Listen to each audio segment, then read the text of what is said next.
বিক্রি করার জন্য এই যে কায়দা মার্কা নাটক যুদ্ধ, আমরা এসব যুদ্ধ চাই না, এসব নাটক যুদ্ধ বন্ধ। এরা হচ্ছে চাইনার দালাল, এরা হচ্ছে পাকিস্তানের দালাল, এদেরকে জুতো দিয়ে পেটানো। কিসের বিদেশ নীতি, কিসের বিদেশ নীতি? আমি যদি যুদ্ধকালীন পরিস্থিতিতে বন্ধের সিদ্ধান্ত করি তাহলে পরে বন্ধ হবে, আদানি ব্যবসা করবে, কিন্তু পাকিস্তানের সাধারণ মানুষ জল পাবে না। এ কেমন নীতি?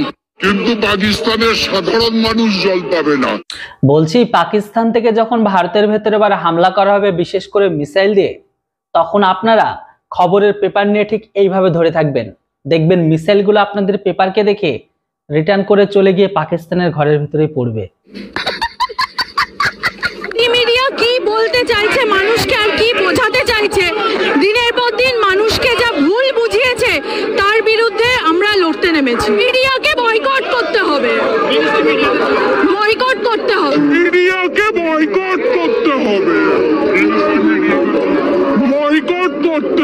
বলছি, আজকের এই মিডিয়া আছে বলে আপনাদেরকে খুঁজে পাওয়া যাচ্ছে, নয়তো আপনাদের আতশ কাজ দিয়ে এইভাবে খুঁজে খুঁজে দেখতে হতো আপনারা কোথায় আছেন, না হলে আপনাদের টিকেও দেখা যেত না। জঙ্গিদের বিরুদ্ধে ভারত লড়াই করছে বলছে ঠিকই, কিন্তু এখনো পর্যন্ত পেহেলগামের ঘটনায় কোনো জঙ্গি কিন্তু ধরা পড়েনি। তো তারপরে না ধরা পড়তেও যে দুই দেশের মধ্যে যুদ্ধ বাঁধিয়ে দেওয়া হলো, এটা সন্ত্রাসবাদ ছাড়া কিছু নয়। লেলিন পড়েছো? Karl Marx? কেন জঙ্গি ঘাঁটিতে হামলা করবে? কেন, কোথা থেকে কত ঘটনা হয়েছে পেহেলগামে? কোনো ঘটনার সত্যতা প্রমাণ আছে? ভারত জঙ্গি ঘাঁটিগুলো উড়িয়ে দিল পাকিস্তানের ঘরের ভেতরে, আর মনে হচ্ছে পিছন ফাটছে আমাদের দেশের এই সমস্ত কীটাণুগুলোর। পাকিস্তানেও সাধারণ মানুষ আছে, আমাদের দেশেও সাধারণ মানুষ আছে। একের পর এক জায়গা কারেন্ট অফ করে রেখে দেওয়া হচ্ছে, জল পাচ্ছে না, বিদ্যুৎ পাচ্ছে না। কাশ্মীরে বিরাট অংশের মানুষ পর্যটনের ওপর তাদের জীবন জীবিকা নির্ভর করে, তারা চলতে পারছে না। আহারে, মার থেকে মনে হচ্ছে মাসির দরদে বেশি। সার্জিক্যাল স্ট্রাইক করলো ভারত, জল বন্ধ করলো ভারত, আর কষ্ট হচ্ছে ইনাদের পাকিস্তানিদের নাকি কষ্ট দেখে। ভাবুন এদের ভাবনা চিন্তা। আমার তো মনে হয় যে সিপিএম এর আমলে আমরা সব থেকে বেশি কষ্টে ভুগেছি। দিনের অর্ধেক টাইম কারেন্ট থাকতো না, ওটাও বাদ দিন, এমনকি কাশ্মীরে নাকি জল পাচ্ছে না, কারেন্ট পাচ্ছে না, জাস্ট কয়েক ঘন্টা বন্ধ থাকার জন্য। বুঝতে পারছেন, শত্রুর ওই পারে নেই, শত্রু কিন্তু আমাদের ঘরের ভেতরেই অবস্থানরত। যুদ্ধ দিয়ে কোনো পরিস্থিতিতে দুনিয়ার কোথাও কোনো সমস্যার সমাধান হয় না। আমরা যুদ্ধ চাই না, আমরা শান্তি চাই। বলছি, আপনারা আতঙ্কবাদীদের সামনে সাদা ড্রেস পরে যাবেন, সাথে নিয়ে যাবেন একটি করে সাদা গোলাপ। তাদের সামনে আপনারা বলবেন যে আমরা হচ্ছে কমরেড। আতঙ্কবাদীরা আপনাদের দেখে ছেড়ে দেবে। সাথে এটাও বলবেন আমরা যুদ্ধ নয়, শান্তি চাই।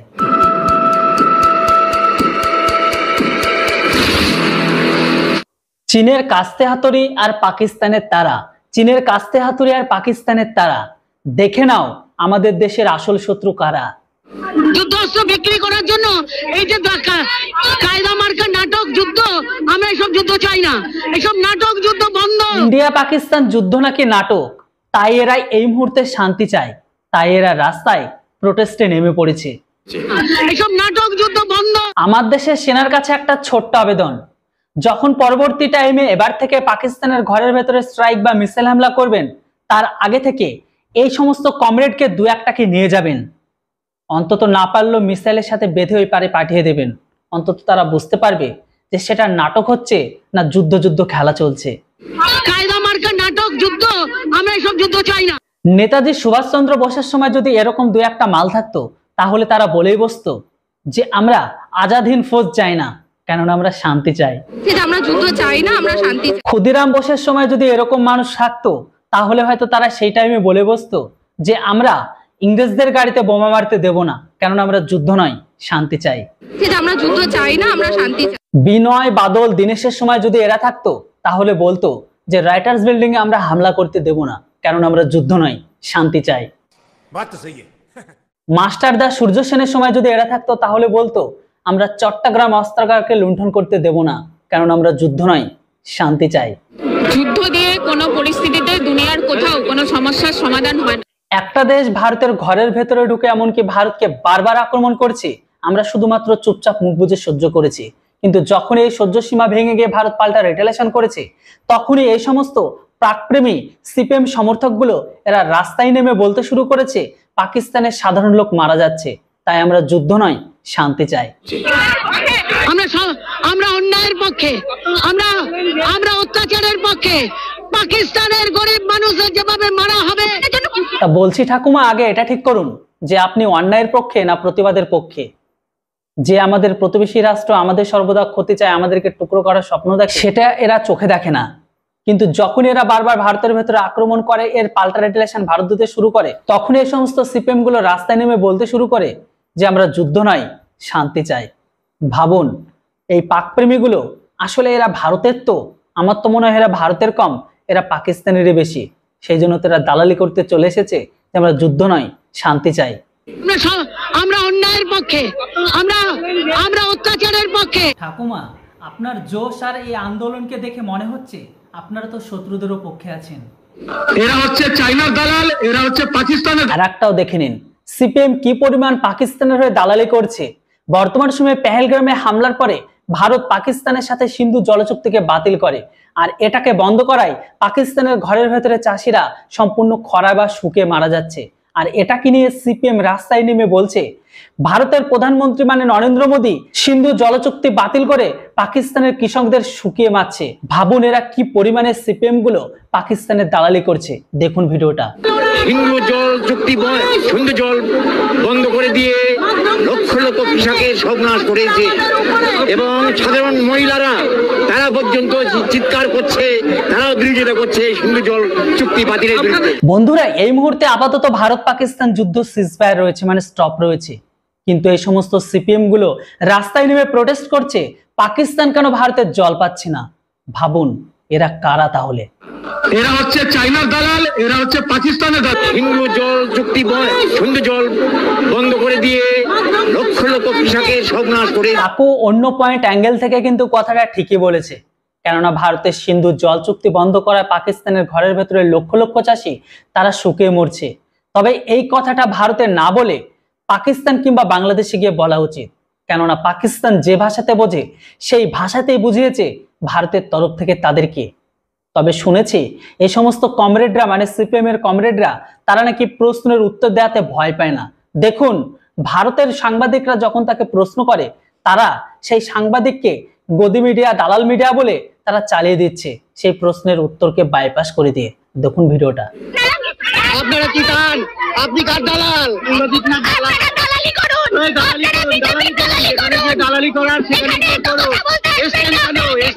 কাকু আর দিদিমণি, একটা কথা ভালো করে জেনে রাখুন বা শুনে রাখুন, মিডিয়াকে দালাল বলুন, বিজেপির দালাল বলুন, গদি মিডিয়ার দালাল বলুন, এসব বলে কিছু লাভ হবে না।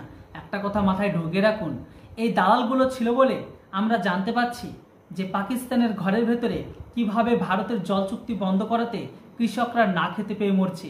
এমনকি আপনারা মানে সিপিএম কমরেডগুলো তারা যে রাস্তায় নেমে প্রোটেস্ট করছে, পাকিস্তানের দালালি করছে পাকিস্তানের হয়ে, সেটাও তো জানতে পারতাম না।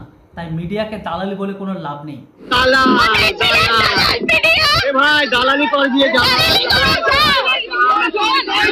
ভাগ্যে সেই দালাল মিডিয়া ছিল, তাই তো আমরা জানতে পেলাম যে পাকিস্তানের কৃষকদের জন্য বা পাকিস্তানের মানুষের জন্য এই কমরেড মানে সিপিএম তারা ভারতবর্ষের পশ্চিমবঙ্গের রাস্তায় নেমে প্রোটেস্ট করছে। আগে তো আমরা জানতাম যে এই কমরেড মানে সিপিএমরা চীনের দালালি করত, কিন্তু এখন যে সম্পূর্ণ বা পুরোদমে পাকিস্তানেরও দালালি করছে সেটাও দেখতে পেলাম শুধুমাত্র এই দালাল মিডিয়ার জন্য। আপনারা কি বলেন? জঙ্গিদের বিরুদ্ধে ভারত লড়াই করছে বলছে ঠিকই, কিন্তু এখনো পর্যন্ত পেহেলগাঁওয়ের ঘটনায় কোনো জঙ্গি কিন্তু ধরা পড়েনি। তো তারপরে না ধরা পড়তেও দুই দেশের মধ্যে যুদ্ধ বাঁধিয়ে দেওয়া হলো, এটা সন্ত্রাসবাদ ছাড়া কিছু নয়। আজকের মিছিল সন্ত্রাসবাদের বিরুদ্ধে। পাকিস্তানিরা লালিত পালিত শুয়োর ফ্যাক্টরি শুয়োররা আসলো ভারতের পেহেলগ্রামে, ঢুকলো, সেখানে এসে নির্দিষ্ট 27 জন ব্যক্তিকে টার্গেট করে হত্যা করে চলে গেল। এই বিষয়ে ভারতের সেই পাকিস্তানের ঘরের ভেতরে শুয়োরদেরকে খুঁজে বের করতে হবে, কিন্তু পাকিস্তানকে কিছু বলা যাবে না, না হলে এই সমস্ত সিপিএম কমরেডগুলো এরা রাস্তায় নেমে ভারতের খিলাফ পাকিস্তানের সমর্থন হয়ে প্রোটেস্ট করবে, বিরোধ করবে।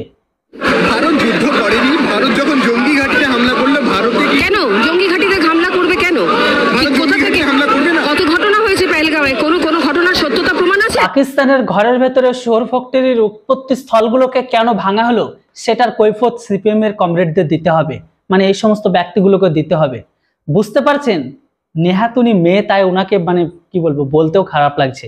বেশি খারাপ ল্যাঙ্গুয়েজ ইউজ করলে আবার ওনার সাথে সাথে আমার নিজের মাকেও অসম্মান করা হবে, তাই বেশি কিছু বলতে চাই না। কিন্তু ভাবুন, ওনার কথা অনুসারে সেই সমস্ত শুয়োর ফ্যাক্টরি শুয়োরদের তাদেরকে ভারতের ঘরের ভেতরে থাকতে দেওয়ার জায়গা করে দিতে হবে। ভাবুন এদের মাইন্ডসেটটা কি। তারা আসছে, ভারতের ভেতরে হামলা করছে, চলে যাচ্ছে, এদেরকে মারছে, এদের ব্যথাটা লাগছে এদের বেলায়, কিন্তু ভারতের যে নির্দিষ্ট একটা জাতিকে টার্গেট করে মারলো, এরা সেটা আর চোখে দেখতে পায়নি। পাকিস্তানেও সাধারণ মানুষ আছে, আমাদের দেশেও সাধারণ মানুষ আছে। একের পর এক জায়গা কারেন্ট অফ করে রেখে দেওয়া হচ্ছে, জল পাচ্ছে না, বিদ্যুৎ পাচ্ছে না। কাশ্মীরে বিরাট অংশের মানুষ পর্যটনের ওপর তাদের জীবন জীবিকা নির্ভর করে, তারা চলতে পারছে না। আহারে, কাশ্মীরে জল নেই, বিদ্যুৎ নেই, তাই এই মামুনের অনেক কষ্ট। অথচ সিপিএম সরকারের 34 বছর রাজত্বকালে বা সেই আমলে আমাদের ঘরের ভেতরে দিনের 12 ঘন্টায় কারেন্ট থাকতো না। ওটা উনি হয়তো জানেনি বা ওটা নিয়ে ওনার কোনো মাথা ব্যথা নেই। কিন্তু বর্তমান সময়ে কাশ্মীরে কয়েক ঘন্টা বা কয়েকদিনের জন্য কারেন্ট, জল, বিদ্যুৎ বন্ধ থাকছে, সেটা নিয়ে মামুনের অনেক ব্যথা।